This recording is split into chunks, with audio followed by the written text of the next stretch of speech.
Niente da fare, la pioggia non smette di scendere. Il cielo d'agosto per il momento non è molto più fortunato di quello del luglio scorso, che coi suoi 218 mm medi di precipitazioni a livello regionale su una media di 84 è stato il più piovoso da 20 anni a questa parte.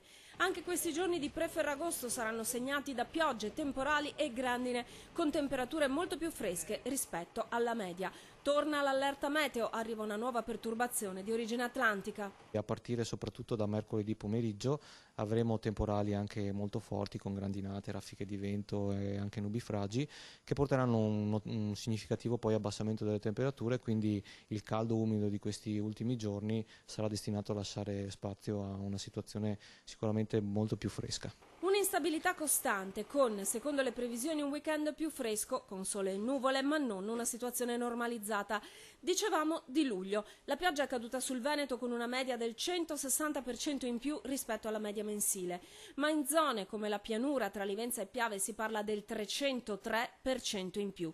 In regione sono caduti 4.000 milioni di metri cubi d'acqua e agosto, per ora, segue a ruota la tendenza piovosa e il prossimo Ferragosto sarà sicuramente più fresco, parola di meteorologo. Sarà un Ferragosto variabile, a tratti instabile, con temperature sotto la media anche di parecchi gradi. Non c'è tregua, insomma, il tempo ballerino di quest'estate sarà ricordato dai posteri come un periodo veramente particolare, in cui i temporali l'hanno fatta da padroni, temporali che sono minacce ambulanti, difficilissimo prevederne la localizzazione. Per una veramente esatta localizzazione non si può farci niente, solo come facciamo noi seguendo attentamente le immagini dal radar meteorologico riusciamo a vedere dove si formano i temporali e quindi poi seguirne l'evoluzione.